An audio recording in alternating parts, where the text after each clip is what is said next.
The sun hung low over the town of Red Bluff, spilling molten gold across the dust-heavy street and turning every pane of glass into a blinding mirror. It was the hour when heat clung stubborn as a rattler and tempers ran short. Folks moved slow, sliding from patch to patch of shade like cattle seeking water. But Red Bluff wasn't peaceful today. A stir was moving through the street-tight whispers, turned heads. And boots shifting in the dirt dot at the center of it all stood Sheriff Dalton Briggs, a big-chested man with a badge that gleamed too brightly and boots polished too often. The sheriff liked his authority the way other men liked a bottle of whiskey strong, visible, and always in hand. He had the kind of face that looked carved from sandstone, square jaw, pale eyes, and a mustache he groomed more carefully than he treated most people.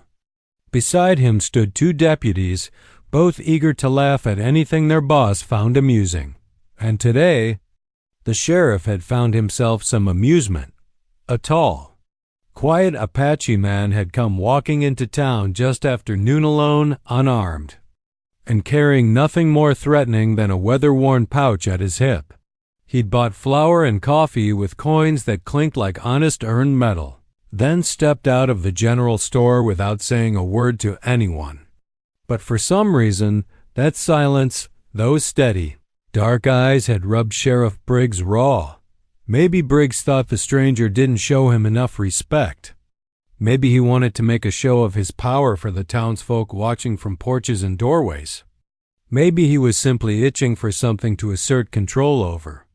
Whatever it was, it made him square his shoulders and call out, "Hey, you there, Apache." Every head in the street turned. The Apache man paused, slowly turning to face the sheriff. His expression didn't change, no fear, no challenge. Just calm. The kind of calm that unsettled the sheriff more than anger would have. "I asked you a question," Briggs barked. "What's your business in Red Bluff?" The Apache, tall, broad-shouldered, but quiet in posture, met his eyes. "I buy supplies. Then I leave." His voice wasn't hostile. Just plain truth, spoken simply. But the sheriff didn't like the tone. Didn't like the steady way the man stood. Didn't like that he wasn't bowing, apologizing, or explaining himself further. "Well now," Briggs said loudly, spreading his arms so the folks along the walkways could hear, "that ain't how things work here. You don't just stroll in and out like you own the place." A few townsfolk chuckled nervously. Most stayed silent. And in the back, some of the older settlers narrowed their eyes, whispering to each other. They had seen enough blood on the frontier to recognize something the sheriff did not. A dangerous man doesn't always carry a weapon. The Apache didn't move, didn't flinch. "Your town is free, isn't it?" he asked quietly. Briggs bristled. "Free? Yeah, it's free. Free for good folks. Folks who know manners.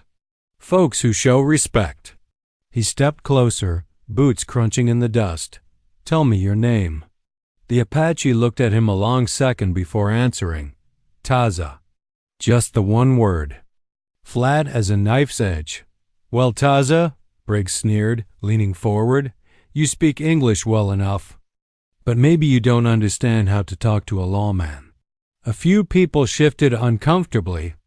The sheriff's deputies grinned like coyotes watching a trapped rabbit. Taza simply said, "I understand." His calmness annoyed Briggs even more. "What tribe you from?"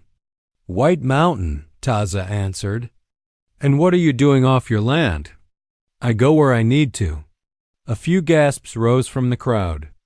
The sheriff's face flushed a deep red. "Oh, you go where you need to, huh?" Briggs mocked, spreading his arms dramatically. "Well, ain't that something? An Apache telling me what he does in my town." Taza simply looked at him, unshaken. Briggs stepped in even closer, now only inches away, and slapped the pouch hanging from Taza's hip so hard it nearly broke from the strap. "What's in here? Something you stole?" Taza's hand hovered near the pouch, not grabbing, not aggressive, just steady. No, food. The sheriff snatched it anyway and dumped its contents onto the dirt. Flour, coffee, a small knife used for skinning, and a long feather tied with red thread. Some townsfolk sucked in breath. The feather meant something. Briggs didn't care. Well, look at this. He laughed, kicking the bag aside with a showy swing. Town's being visited by a big brave warrior who carries feathers and coffee beans. The deputies laughed. Taza didn't. The silence that followed was heavy, dense enough to choke on. Finally, Taza knelt slowly, gathering the spilled items with careful hands, dusting off the feather with almost reverent touch. He put everything back in the pouch and stood up. The sheriff was still smirking, chest puffed out like he'd just tamed a wild mustang, but Taza only said, "I leave now." He turned to step away. The sheriff's hand shot out to grab his arm. "No, you leave when I say you." He didn't finish. Taza didn't jerk free, didn't swing, didn't even move with anger. He simply shifted his arm in a smooth, practiced motion, one that broke the sheriff's grip effortlessly. Like water slipping through a fist. The crowd went dead quiet. Briggs stumbled back a step. Surprised, embarrassed, furious. "You think you're better than me?" Briggs spat. Taza shook his head once. "I think nothing of you." That humiliation hit harder than a punch. The sheriff's hand twitched toward his revolver, but he didn't draw. Not in front of so many witnesses. Not when part of him wasn't sure what this man was capable of. Taza turned again and walked away, slow, calm, unhurried, as if he had all the time in the world. The crowd parted for him like water around a stone.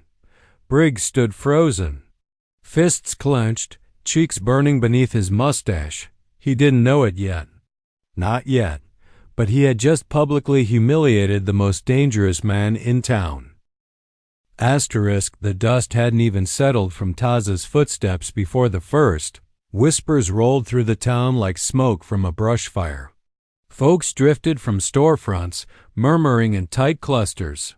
Some shook their heads, muttering that the sheriff had gone too far. Others insisted he had every right. Law was law. After all, but even they spoke in hushed voices, as though raising their volume would summon something they didn't want to meet. But one man wasn't whispering. Elias Crow, a wiry scout who had ridden into town just that morning, stood stiff as an iron post near the trough outside the saloon. His dusty hat was tipped back, exposing eyes that had seen too much of the frontier for one lifetime. Elias had known warriors from nearly every Apache band, and he knew their stories like scripture carved into old bones. So when he caught a glimpse of the tall man the sheriff had pushed around, something cold trickled through his spine. He spat tobacco into the dirt, muttering, "Hellfire. That ain't possible." But he knew it was Taza, White Mountain Apache. The name echoed through old tales told around far-off fires. Elias didn't waste time. He stomped into the sheriff's office, nearly kicking the swinging doors off their hinges. Sheriff Briggs sat behind his desk, pouring himself a glass of whiskey while still basking in the glow of his own little show. The deputies leaned against the wall, chuckling about the look on that Apache's face. Elias didn't bother with pleasantries. "Sheriff," he said, voice low and sharp, "you're a damn fool if you think you can talk to that man the way you did." Briggs looked up, annoyed. "Well now, Scout, I don't believe I asked for your opinion. I'm giving it anyway." Elias slapped a calloused hand on the desk. "You don't know who you just picked a fight with." Briggs lifted an eyebrow, unimpressed. "Oh, enlighten me." Elias leaned in, voice almost a growl. "That man? That was Taza of the White Mountain." The deputies stopped laughing. Briggs scoffed. "Never heard of him." "That's because you ain't spent time in the right circles," Elias snapped. "Taza ain't the kind to brag. He ain't the kind to make noise. But folks who've lived long on the frontier, soldiers, scouts, they know him. The sheriff snorted. And what's he supposed to be? Some kind of Apache prince? Elias shook his head. No, something worse. He pulled up a chair and sat down slowly. You remember the Black Rock Gang? He said. The sheriff's eyes narrowed. The ones who wiped out that freight camp near the canyon? Elias nodded. Them, 6 men. All armed. All killers. Everyone thought it was Comanches at first, but the signs didn't match. I was sent to track him. You know what I found? Briggs didn't answer, but the room leaned forward. I found all 6 of them dead in a dry wash. Throats cut so clean they barely bled. Every one of them laid out neat as soldiers on parade. Whoever did it didn't just win the fight, he planned it before it even started. Briggs frowned. And you're telling me he did that? Elias stared him straight in the eye. Taza did that, alone. The sheriff's smirk faltered. But not enough to break. Scout, he said dismissively. I think you've been listening to too many campfire tales. Elias slammed a fist on the table. Damn it, Briggs. I saw the bodies myself. I followed the tracks. And I saw the mark they left behind. Mark? Elias lowered his voice. A single red thread feather placed on a stone. The sheriff froze. Outside, a gust of wind kicked sand against the window, rattling it like old bones. Briggs clenched and unclenched his jaw. Even if your story's true, that man came into my town like he owned it. No, Elias said quietly. He came in quietly, respectfully. He didn't want trouble. Then why didn't he show respect? Briggs demanded. He did, Elias said. You just didn't recognize the kind you were getting. Every deputy in the room went silent. Elias pressed on. Sheriff, listen to me. That ain't a man you humiliate. That ain't a man you shove in the dirt. That's a warrior raised in harsh land, trained from childhood, forged in battle. If you shame a man like that, he might not say a word. He might not even lift a hand in the moment. But next time trouble comes, and it always does, he'll let you choke on it. Briggs didn't respond. For the first time, a flicker of uncertainty crossed his stone-hard expression. But then pride reared its head again. Tall and ugly. I ain't afraid of no Apache, Briggs grumbled, pouring another whiskey. He didn't lift a finger when I pushed him around. That's the very thing you should be afraid of, Elias muttered. When a warrior like that doesn't react, it's because he's choosing not to. Briggs waved him off, dismissing everything. Well, he's gone now. And good riddance. Elias shook his head slowly. You keep thinking that. Then he added, but mark my words, Sheriff Taza didn't walk away because he was scared of you. He walked away because he didn't want to spill blood in front of women and children. The sheriff said nothing. Elias stood and headed for the door. Before stepping out, he added one last warning. And if trouble hits this town, you'd better pray that man's still nearby, because he's the only soul I've ever met who can fight like the stories say. The door creaked shut. A long, heavy silence lingered in the room. Outside, the sky darkened like something was riding in with the wind, something wicked, something hungry for blood. Back on the street, people continued whispering Taza's name with a mix of fear and awe. And far out beyond the last fence line, over the dry ridges and lonely mesas, a different kind of whisper was stirring, a whisper carried by hoofbeats. Rough men. Hard men, raiders, headed straight for Red Bluff. Night came to Red Bluff the way a wolf comes to a wounded calf, quiet, creeping, teeth bared in the darkness. The sun had barely slipped behind the distant mesas when a strange stillness settled over town. The lamps in the saloon flickered low, horses snorted uneasily in their stalls, and even the cicadas outside the livery seemed to hold their breath. Old-timers would later say the wind died to listen. Others would swear the sky turned a shade darker. The night should allow. Sheriff Briggs didn't sense any of it. He sat in his office, nursing the last of his whiskey while his deputies played cards noisily in the corner. Pride still swelled in his chest from that afternoon, the smug satisfaction of a man who thought he had won a fight without throwing a punch. And though Elias Crow's warnings had rattled him for a moment, the liquor had warmed away most of that doubt. Confidence was a numbness of its own kind, but out on the far edge of town, a different sound stirred. HOOFBEATS. Not the slow, easy steps of farmers or ranchers. Not the clatter of freight wagons or stagecoaches. These horses moved with purpose, fast, heavy, kicking dust into the air like smoke signals. They weren't approaching on the main trail either. They were coming from the barren flats, the kind of approach chosen by men who don't want to be seen. Inside the Silver Spur Saloon, the piano man paused mid-song, lifting his head. "You hear that?" he asked the bartender. The bartender didn't answer. His hand went to the shotgun beneath the counter. The sound grew louder, closer. At the edge of town, a lantern hanging outside the livery barn flickered, then blew out in a sudden gust that felt colder than desert air had any right to be. And then the riders came. 20. Maybe more shadows on horseback, rolling through the darkness like a wave of hungry ghosts. Their faces were hidden beneath bandanas, hats pulled low. Rifles glinted in the moonlight. Pistols swayed at their hips. But it wasn't their weapons that filled the night with dread. It was the way they moved. Silent, disciplined, focused. Like a pack. They split into two groups as they reached the first building's half, heading toward the mercantile and bank, the other toward the saloon and sheriff's office. They didn't hesitate, didn't shout, didn't fire in warning. They simply began. Glass shattered as rifle butts broke windows. Doors splintered beneath boots.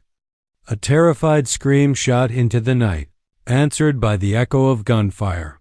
Red Bluff erupted like a struck match. People scrambled from their homes.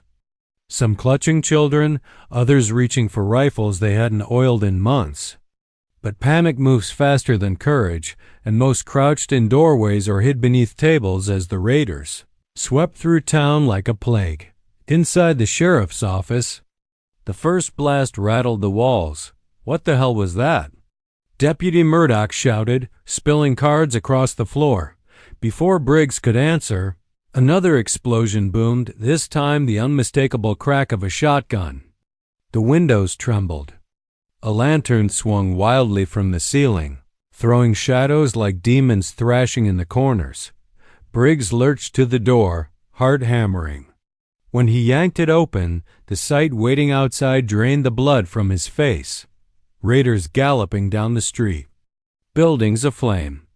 Men dragged from porches. Women crying for help. Chaos. Everything Elias Crow had tried to warn him about. Get your guns. Briggs bellowed. Get outside now. But the deputies didn't move with the conviction of trained lawmen. They fumbled with their holsters, tripping over chairs, pale-faced and shaking. One accidentally fired his pistol into the floor. Another bolted out the back door, deserting instantly. Briggs cursed and shoved his way into the street. A bullet whistled past his ear. Another chipped a piece off the hitching post beside him. The sheriff ducked instinctively, drawing his revolver. He fired blindly into the dark. The night swallowed the shot, offering no answer. Across the street, the saloon doors burst open as raiders flooded inside, overturning tables, grabbing bottles, dragging patrons into the road. One raider kicked an old car dealer to the ground, pressing a boot to his chest. From every direction came the screams of a town that had no defenders. Briggs stumbled behind a water barrel, breathing hard. He shouted orders no one heard. The deputies who hadn't run were pinned down, returning fire with shaking hands and ducking every 2 seconds. And deep in his gut, the sheriff felt a cold, gnawing truth. He had no control, no plan, no power. Red Bluff was being gutted before his eyes, but Taza knew, miles outside of town, the Apache warrior had set up a small camp among the rocks, intending to rest before continuing his journey come dawn. He sat by a small fire, the flames flickering low, touching the feathered tide with red thread that lay beside him. The night wind shifted suddenly, carrying with it the faintest echo of gunfire. Taza froze. He didn't need to hear it twice. He rose silently, fire forgotten, hand sliding the small hunting knife from its sheath. His eyes narrowed toward the distant glow rising over the ridge, firelight where fire should not be.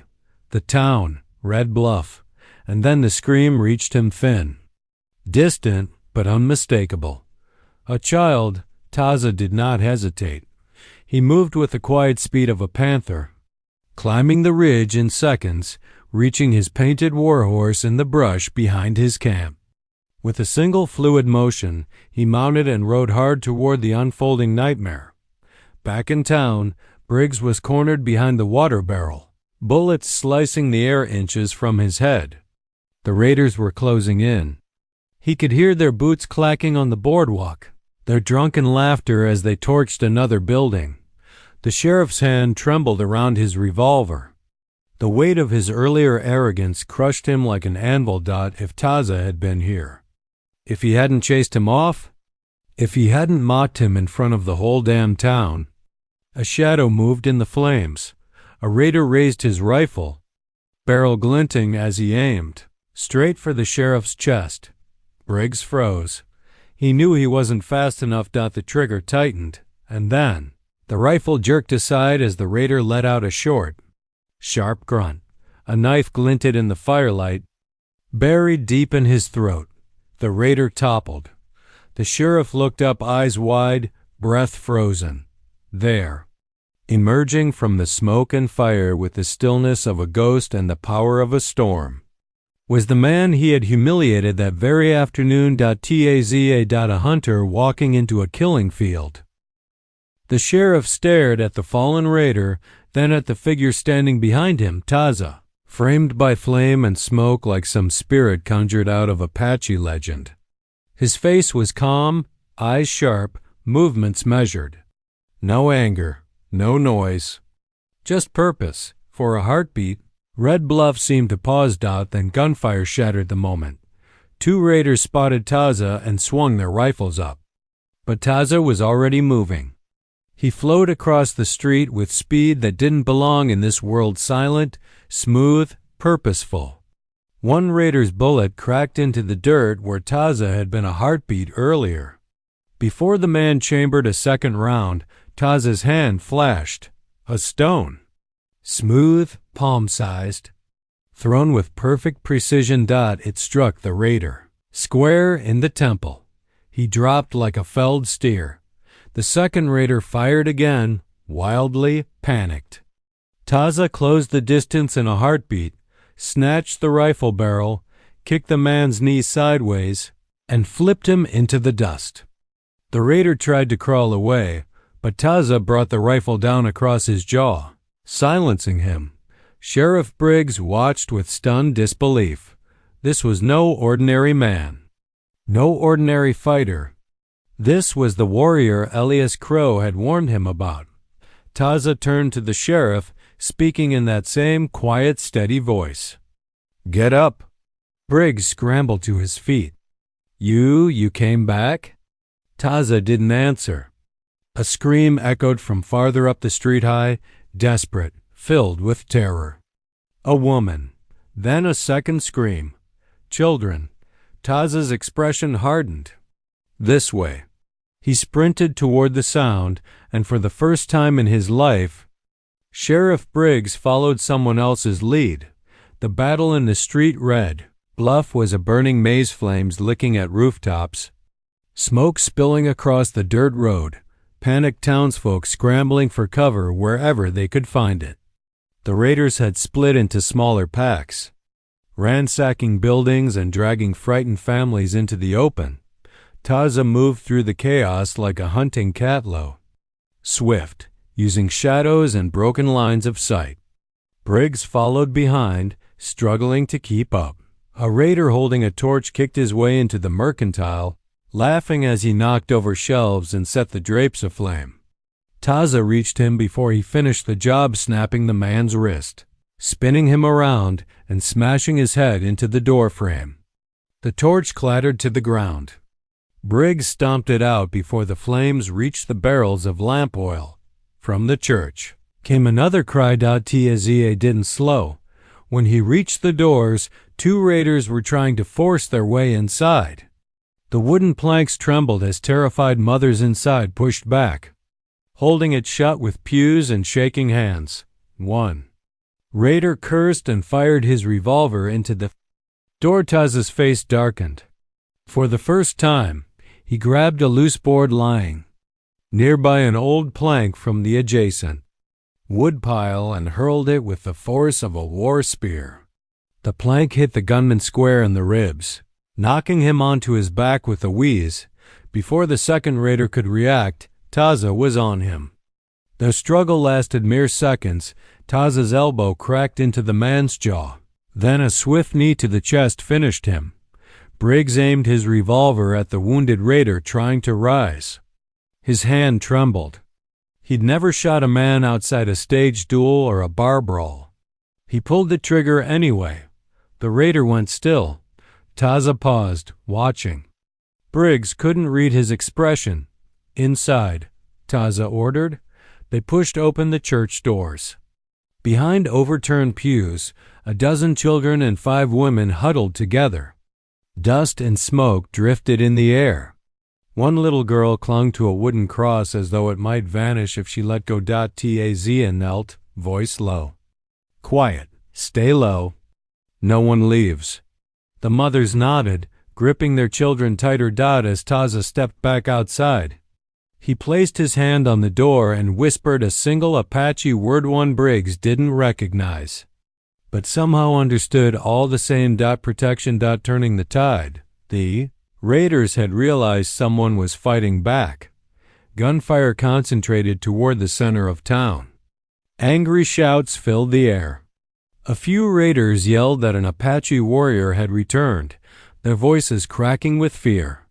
In the dim light of burning buildings, Taza was more shadow than man, impossible to track.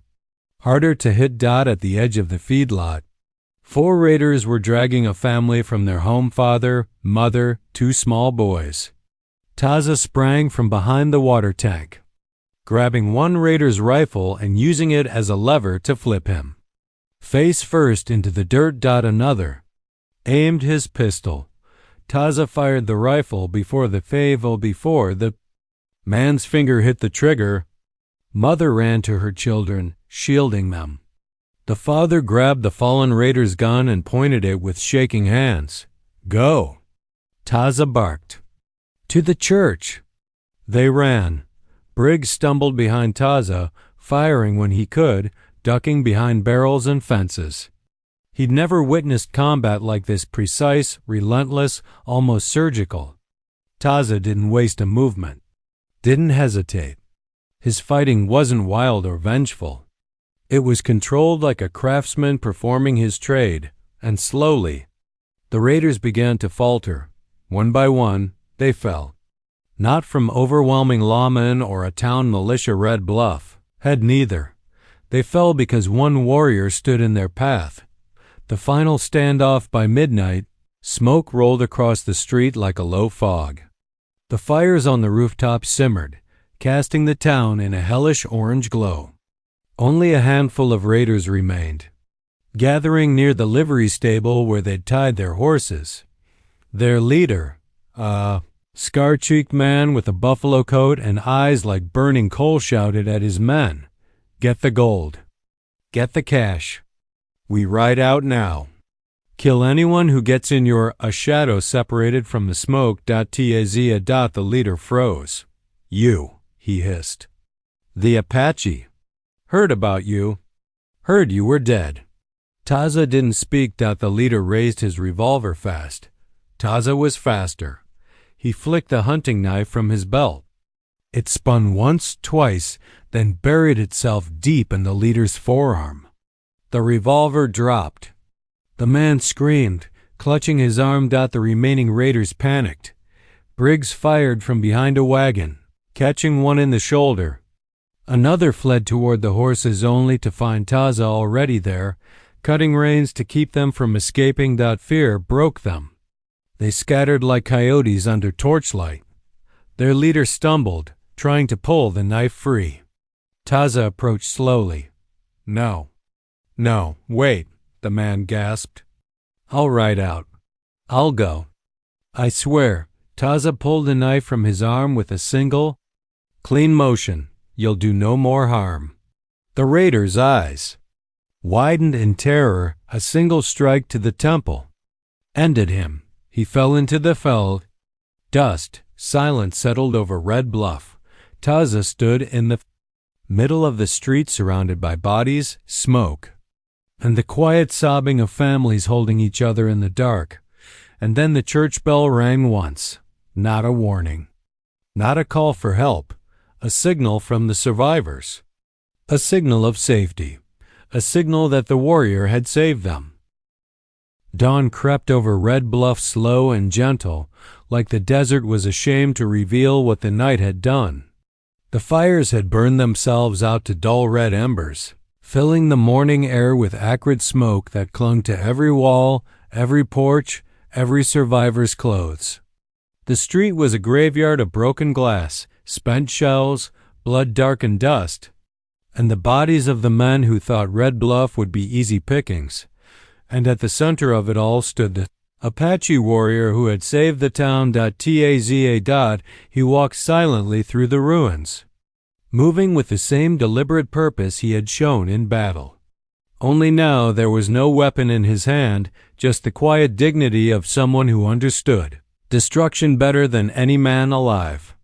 The feather tied with red thread hung loosely against his chest, its tip stained faintly with soot. The townsfolk gathered slowly from the places they'd hidden.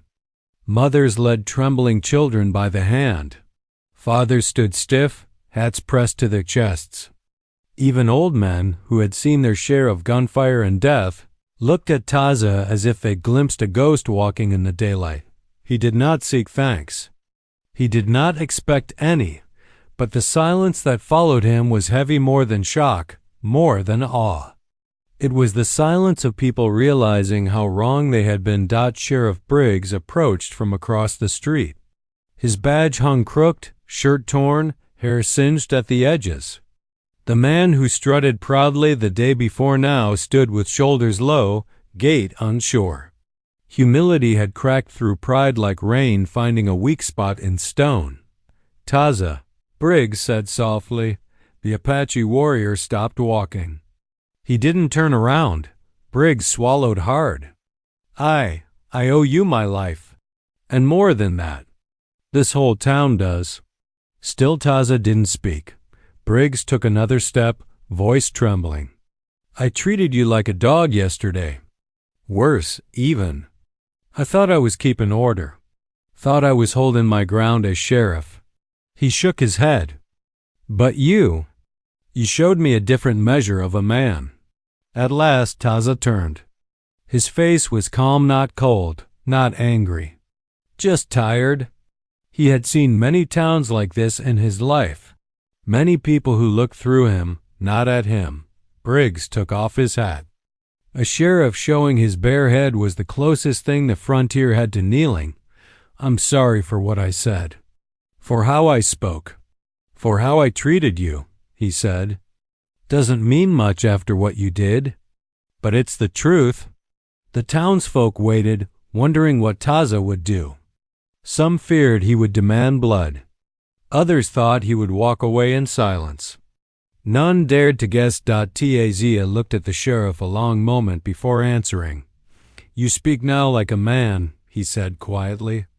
Not like yesterday. Briggs nodded, eyes stinging. If there's anything I can do to make this right, I will. Taza glanced slowly around the town. Women sweeping broken glass. Men hauling bodies to the edge of the cemetery. Children sitting on church steps, bandages wrapped around arms and foreheads. He pointed toward them. Protect them, he said, with real strength, not the kind you show with shouting. Briggs lowered his head. I will, he whispered. The town's gratitude crowd formed around Taza, keeping respectful distance as if approaching a sacred figure. Mrs. Letty Harrow, the schoolteacher whose pupils had been trapped in the church, stepped forward first. Her voice trembled. You saved my children, she said. If you hadn't come... She trailed off, unable to finish. Taza bowed his head once, a gesture small and humble. A rancher approached next, his arm in a sling. You got my boys out before those devils got to him. I ain't got much, but you're welcome on my land anytime. Others followed. An old prospector pressed a canteen into Taza's hands. The blacksmith's wife wrapped a cloth of clean water around his wrist. Even children approached with shy eyes, staring at the warrior who had stepped out of the smoke like a guardian spirit. Taza accepted their gestures with restrained grace, but he never basked in them. Every thank you seemed to remind him of something distant, something only he knew. Finally, Elias Crow stepped up. Arms crossed, smile tugging at the corner of his mouth. Knew it was you the moment I saw that feather, he said. Told the sheriff he'd regret pushing you. Briggs winced. Taza only said, I did not come for this fight. I reckon you didn't, Elias replied. But it came for you anyway. And you answered it like you always have. There was admiration in his words. Deep, old admiration. A warrior's choice after the townsfolk drifted off to salvage what was left of their lives. Taza returned to the edge of town where he had left his horse tied to a scorched hitching post. He stroked the animal's neck, whispering to it in Apache. The horse nickered softly, nudging him in return. Behind him, feet approached. The sheriff again. You're leaving, Briggs said. Taza nodded. There's a place for you here, the sheriff said firmly. A place of honor if you want it. Not as someone beneath me. As someone this town owes everything to. Taza looked at him, expression unreadable. I am Apache, he said quietly. My road is long. My people are waiting. Briggs nodded slowly. I figured you'd say that. He extended his hand, not the sheriff's hand, not the lawman's hand. A man's hand. Taza took it. For a moment, the two stood locked together in a gesture with no need for more words. You ever come back this way? Briggs said, voice thick, you'll find Red Bluff different. You have my word on that. Taza released the handshake. I believe you, he said, and he did, because he had seen the sheriff's eyes in the moment death closed in. Pride had burned out. Something truer had taken root. Taza mounted his horse. The sun was rising fully now, spilling gold across the ruined street, almost making it look like a place that could heal. A small boy broke away from his mother and hurried toward Taza, waving a smoky scrap of red fabric. Mister, the boy called. This fell from your feather. Taza accepted the scrap and tied it back onto the thread. Thank you, he said. The boy smiled wide. Will you come back someday? Taza glanced toward the horizon, toward mountains far beyond the boy's understanding. Perhaps, he answered. Then he nudged his horse gently. The people of Red Bluff watched as the tall Apache warrior rode out of town, sunlight framing him like a final blessing. The dust rose behind him, then settled. His silhouette grew small, then vanished over the ridge, and though they couldn't see him anymore, the town felt safer knowing he had walked among them, even for one night.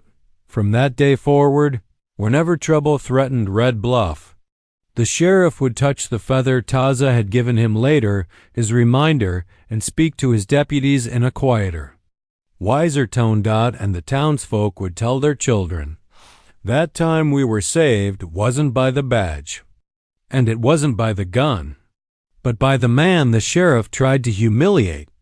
a man who asked for nothing, a man who carried no vengeance, a man who walked like a shadow and fought like a storm, Taza, the most dangerous man in town.